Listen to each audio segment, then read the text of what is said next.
Good evening, students. Today we are going to start chapter 9, the living organism and their surroundings. So let's start. Good evening, students. So, firstly, we will talk about what is environment. Everything that we see surrounding us, living, non living, physical, chemical, etc., is called environment. तो बेटा जो हम अपने आसपास जो भी चीज देखते हैं, चाहे वो लिविंग थिंग्स हो, चाहे वो नॉन लिविंग थिंग हो, कुछ भी फिजिकल और केमिकल चेंज हो रहा हो, वो हमारा क्या है, इन्वायरमेंट है. लाइक नॉन लिविंग थिंग्स में हम क्या देख रहे हैं, हम कोई भी चेयर देख रहे हैं, अपने पास कुछ भी देख रहे हैं. और लिविंग थिंग्स में हम क्या, जैसे क्या कह सकते हैं, एनिमल देख रहे हैं, प्लांट्स देख रहे हैं. तो वो सब क्या है, इन्वायरमेंट है. सो फर्स्टली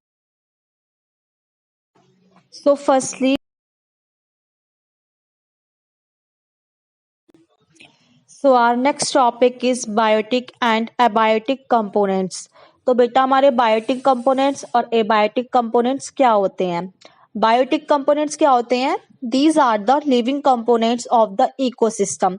तो जो भी हमारे इन्वायरमेंट में लिविंग कंपोनेंट्स होते हैं, जीवित चीजें होती हैं, वो हमारी बायोटिक कंपोनेंट्स होती हैं. जैसे कि फ्लोरा, जैसे कि हमारे प्लांट्स हो गए, एंड फाउना, जैसे कि जो हमारे एनिमल्स हो गए. तो ये हमारे क्या होते हैं, बायोटिक कंपोनेंट्स. अब बेटा एबायोटिक कंपोनेंट्स क्या होते हैं, the non living components of the system like soil, water, air are called abiotic components. तो जो भी हमारे नॉन लिविंग थिंग्स होती हैं, जैसे कि वाटर, एयर, ये हमारे क्या होते हैं, एबायोटिक कंपोनेंट्स होते हैं. तो अब देखते हैं ऑर्गेनिज्म क्या होते हैं. And organism is simply defined as any living things ranging from microscopic bacteria to large elephant and everything in between. तो बेटा ऑर्गेनिज्म क्या होते हैं, एक छोटा चीज ले लो, आप छोटा सा बैक्टीरिया ले लो, वो भी आपका एक ऑर्गेनिज्म है. और आप चाहें तो एक कोई भी बड़ा एनिमल ले लो, लाइक लार्ज, आपने ले लिया लार्ज एलिफेंट, तो बेटा वो भी आपका एक ऑर्गेनिज्म ही है. Different types of plants and animals are found in different areas. ये हमको बताइए है कि हर अलग अलग जगह पे हमें अलग अलग तरह के एनिमल्स और प्लांट्स मिलते हैं. तो बेटा अब हम देखते हैं कैरेक्टरिस्टिक्स क्या होती हैं लिविंग ऑर्गेनिज्म की. कैसे पता चलता है कि हम लिविंग ऑर्गेनिज्म है. So first point is living beings are made up of cells. बेटा आपको पता है कि हम ह्यूमंस छोटी छोटी सेल्स से हमारी बॉडी बनी है. Living beings obtain and use energy. बेटा हम जैसे खाना खाते हैं, तो खाना खाने से हमें क्या मिलती है, एनर्जी मिलती है, और उसी एनर्जी को हम यूज करते हैं. अब उस एनर्जी का हम यूज कैसे करते हैं, लाइक वॉक करके, कुछ काम करके, या सोकर. तो उस सब चीजों में क्या हो रही है, हमारी एनर्जी यूज हो रही है. Living beings grow and develop. बेटा पहले हम छोटे होते हैं, फिर हम धीरे धीरे क्या करते हैं, ग्रो करते हैं और डेवलप होते हैं. टाइम के अकॉर्डिंग ग्रो करते हैं एंड डेवलप होते हैं. Living beings reproduce. बेटा हम एक न्यू बॉर्न को बर्थ भी करते हैं, हम रिप्रोड्यूस करते हैं. Living beings adapt to their environment. अब बेटा देखो, हम अपने आप को जो भी इन्वायरमेंट चल रहा है उसके अकॉर्डिंग अडेप्ट करते हैं. जैसे कि जब गर्मियां होती हैं तो हम क्या करते हैं, कॉटन के कपड़े पहनते हैं. जब सर्दियां आती हैं तो हम क्या करते हैं, वूलन क्लॉथ्स पहनते हैं, जिससे हम अपने आप को सर्दी से बचा सके. तो हम क्या कर रहे हैं, अपने आप को इन्वायरमेंट के अकॉर्डिंग अडेप्ट कर रहे हैं और सर्वाइव कर रहे हैं.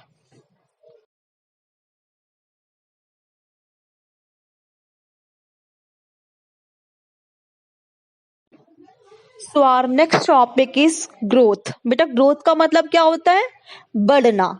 बेटा हर किसी ऑर्गेनिज्म में ग्रोथ कैसी होती है, अलग अलग तरीके से होती है. अब जैसे कि हम हैं, हम जब छोटे होते हैं, फिर हमारी जब हम बड़े होते हैं तो हमारी क्या होती है, जो सेल्स हैं वो धीरे धीरे डिवाइड होना स्टार्ट होती है. और फिर वो तब तक डिवाइड होती है जब तक हमारी प्रॉपर हाइट जितनी हमारी होनी है उतनी हाइट नहीं हो जाती. एक टाइम पे हमारी ग्रोथ भी रुक जाती है.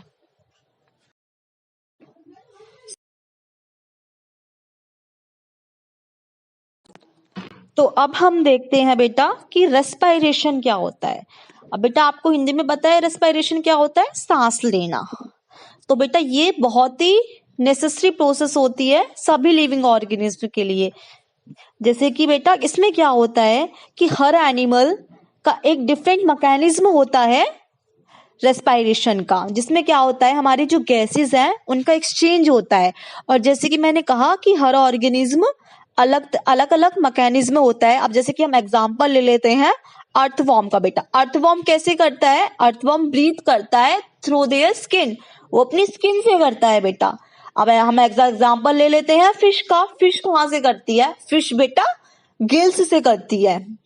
और लेट्स हम अपना एग्जांपल ले लेते हैं। अब हम कैसे करते हैं, humans we respire by breathing in oxygen and breathing out the carbon dioxide. बेटा जब भी हम सांस लेते हैं तो हम क्या करते हैं, अपनी ऑक्सीजन को अंदर लेके जाते हैं, ब्रीथिंग इन ऑक्सीजन को अंदर लेके जाते हैं and breathing out the carbon dioxide, हम क्या करते हैं कार्बन डाइऑक्साइड को बाहर निकालते हैं। एक बार फिर से, we respire by breathing in oxygen, क्या करते हैं हम जब सांस अंदर लेते हैं तो ऑक्सीजन को अंदर लेके जाते हैं and when we breathing out, जब हम ब्रीथ आउट करते हैं सांस छोड़ते हैं तो क्या करते हैं कार्बन डाइऑक्साइड को बाहर निकालते हैं।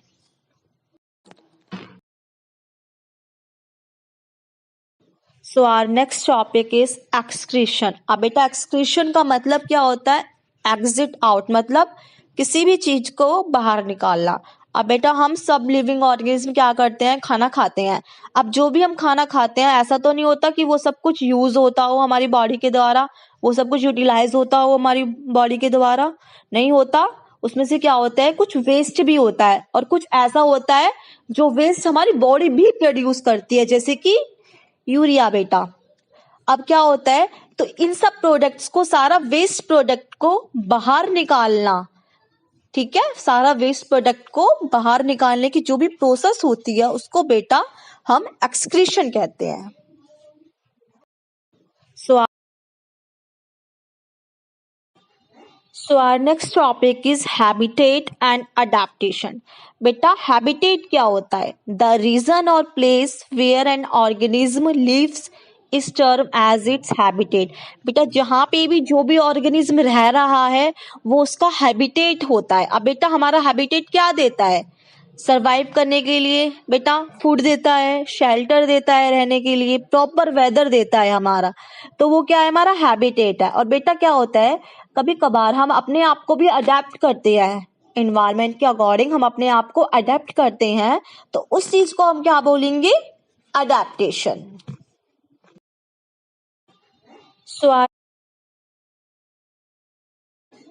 सो now we will talk about adaptation of camel. तो बेटा अब हम देखेंगे जो हमारा कैमल है वो डेजर्ट में कैसे रहता है। बेटा जो कैमल है उसकी बहुत ही लंबी लंबी टांगे होती हैं, जिसके कारण क्या होता है कि वो जो डेजर्ट में, रेगिस्तान में बहुत ही आसानी से चल लेता है। और बेटा हमें ये भी पता है कि जो हमारा ऊंट होता है वो बहुत दिनों तक पानी पिए बिना रह सकता है।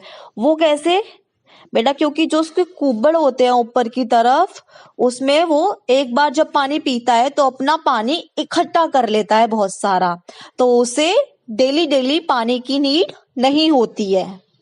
और बेटा जो हमारा कैमल होता है वो स्मॉल क्वांटिटी ऑफ यूरिन एक्सिल आउट करता है।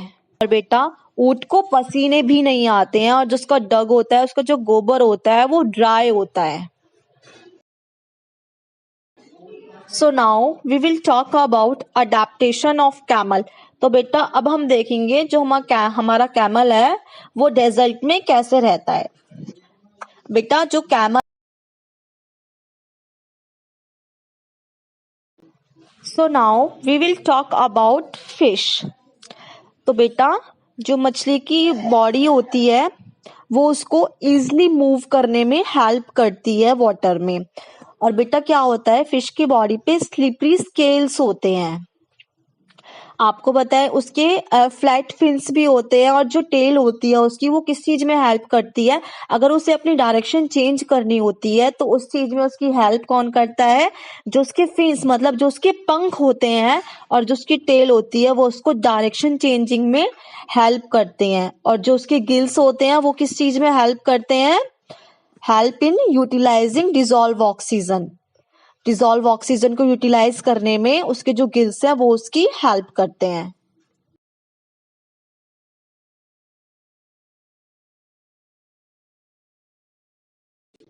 So now we will discuss the difference between terrestrial habitat and aquatic habitat. बेटा टेरेस्ट्रियल हैबिटेट क्या होते हैं, जो भी हमारे लैंड पे रहते हैं वो हमारे टेरेस्ट्रियल हैबिटेट होते हैं, जैसे कि फॉरेस्ट, डेजर्ट, जो भी हमारे लैंड पर है, माउंटेन रीजन जैसे कि। एक्वेटिक हैबिटेट क्या होते हैं, जो भी बेटा हमारे एक्वेटिक मतलब वाटर में रहते हैं वो हमारे एक्वेटिक हैबिटेट होते हैं, जैसे कि हमारे रिवर्स हो गया, लेक्स हो गए।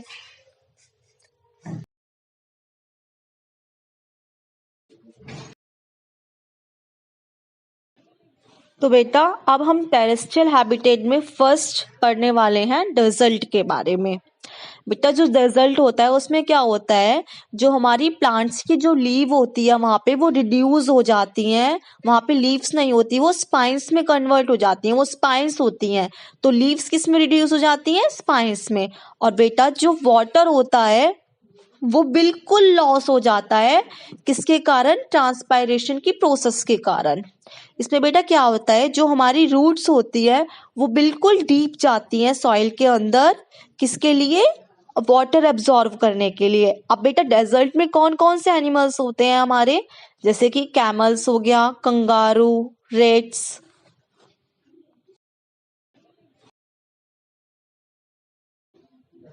तो अब हम पढ़ेंगे बेटा माउंटेन रीजन के बारे में। अब बेटा माउंटेन रीजन में क्या होता है, जो हमारे ट्रीज होते हैं वो कॉर्न शेप्ड होते हैं, और जो उसकी ब्रांचेस होती हैं वो स्लोप लाइक होती हैं, और निडल शेप्ड कैसी होती हैं, लीव्स होती हैं। तो उससे बेटा क्या होता है कि जब भी रेन या फिर स्नो होती है तो उससे क्या होती है, वो उस पे स्नो ऐसे फिसल जाती है। जब आप देखो कॉर्न शेप होता है तो उस पे अगर बर्फ गिरेगी तो वो स्लाइड ऑफ हो जाती है, वो फिसल कर नीचे गिर जाती है। और जो बेटा एनिमल्स होते हैं माउंटेन रीजन में, उनका जो फर होती है वो बहुत, उनकी जो स्किन होती है वो बहुत ही मोटी होती है, फर टाइप होती है, जो क्या होता है जिसके कारण उनको ठंड नहीं लगती, उनको ठंड से बचाव मिलता है।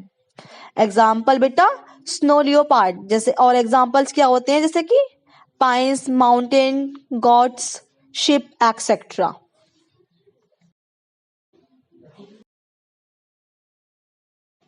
सो नेक्स्ट हम अब पढ़ेंगे ग्रासलैंड के बारे में। अब बेटा ग्रासलैंड में हम सबसे पहले पढ़ते हैं लॉइन के बारे में। अब बेटा लॉइन का जो कलर होता है वो कैसा होता है, वो ब्राउन कलर का होता है। तब उसका कलर जो ब्राउन कलर का है, इसके कारण क्या होता है, जो सूखी घास होती है बेटा वो भी ब्राउन ब्राउन कलर की होती है, तो वो सूखी घास के पीछे छुप सकता है, अपने आप को छुपा सकता है। और इससे क्या होता है कि जब भी उसका आसपास शिकार आता है उसका, तो वो उस पे एकदम से उसको पकड़ लेता है, इससे वो अपना शिकार करता है। अब बेटा next we will talk about deer. अब बेटा जो डियर होता है उसके बहुत ही ज्यादा स्ट्रॉन्ग टीथ होते हैं, बहुत ही स्ट्रॉन्ग टीथ होते हैं, जिसके कारण क्या होता है, वो प्लांट्स की स्टेम्स को भी बहुत इजीली खा सकता है। और जो उसके जो ईयर होते हैं वो बहुत ही बड़े होते हैं, जिसके कारण वो आसपास अगर कोई है, अगर कोई और जानवर वगैरह है तो उसकी मूवमेंट को, उसकी हलचल को बहुत ही आसानी से सुन सकता है। तो बेटा और कौन कौन से एनिमल्स हैं जो हमारे घासलैंड में रहते हैं, जैसे कि आपका एलिफेंट हो गया, जिराफ हो गया, लायन हो गया, ये सब भी हमारे कहाँ रहते हैं, घासलैंड में ही रहते हैं।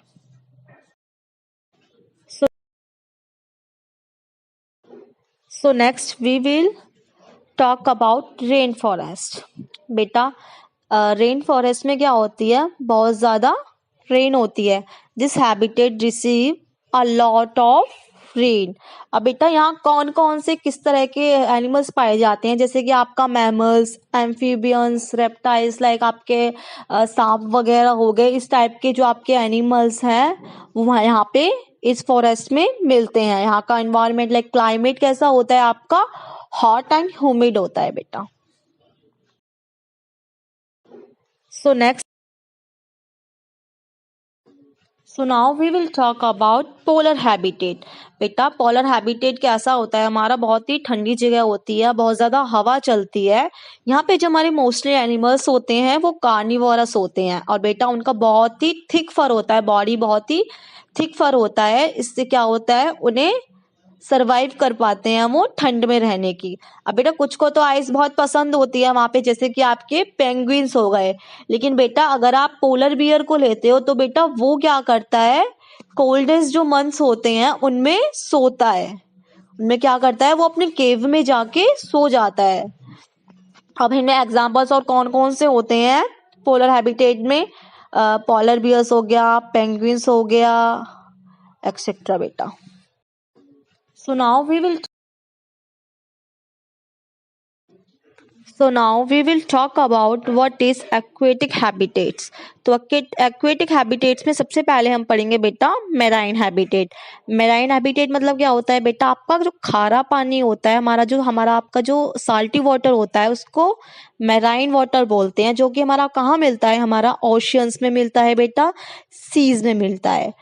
बेटा मेराइन वाटर में आपकी लार्ज ऑफ वेराइटी रहती है, लार्ज नंबर ऑफ वेराइटी रहती है, large number of fish population हमारी पाई जाती है।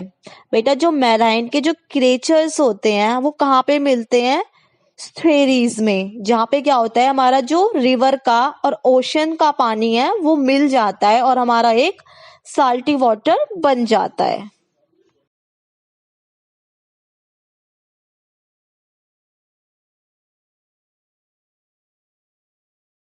So next we will talk about oceans. अब बेटा जो भी ओशंस में हमारे ऑर्गेनिज्म रहते हैं उनकी स्ट्रीम लाइक बॉडीज होती है और गिल्स होते हैं बेटा। लेकिन अगर हम ऑक्टोपस को देखें तो उसकी कोई स्ट्रीम लाइक बॉडी नहीं होती है और वो बहुत ही डीप रहता है हम ओशन के अंदर। और बेटा अगर हम अपने वेल्स को देखें तो वेल्स का बेटा क्या होता है, उसमें गिल्स प्रेजेंट नहीं होती, उसमें ब्लो होल्स होते हैं बेटा। कुछ होल्स होते हैं, होल्स किस लिए होते हैं, जो हमारे सांस लेने के लिए, ब्रीथिंग के लिए उसमें होल्स प्रेजेंट होते हैं। इससे क्या होता है कि वो इजिली ब्रीथ करता है। So next we so next अब हम पढ़ेंगे फ्रेश वाटर हैबिटेट के बारे में। अब बेटा फ्रेश वाटर हैबिटेट में क्या क्या आते हैं, आपकी रिवर्स, लेक्स, पॉन्ड्स, ये आते हैं। अब बेटा जो लेकिन हमारी जो वर्ल्ड में जो वाटर है उसमें से ओनली 3% वाटर हम फ्रेश वाटर कह सकते हैं। लेकिन फिर भी इस फ्रेश वाटर में भी हमारी वाइल्ड वैरायटी, बहुत सारी स्पीसीज हमारी फिर भी इस वाटर में रहती हैं।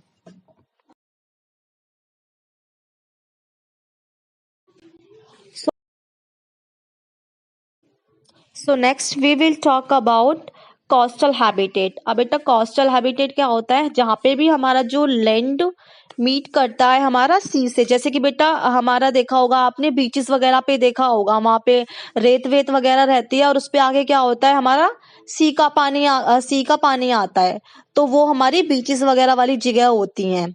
यहाँ पे क्या होता है बेटा, आपका एक स्पेशल टाइप का ट्री होता है मैनग्रोव, जो आपका इसी हैबिटेट में मिलता है। और बेटा कोस्टल प्लांट लाइक हमारा सीवीड्स होता है, जो क्या होता है आपका रॉक से, जो हमारा पत्थर होता है उससे अटैच हो जाता है। और बेटा फिर अगर आपकी वेव्स भी आती है तो तब भी वो उस रॉक से हटता नहीं है।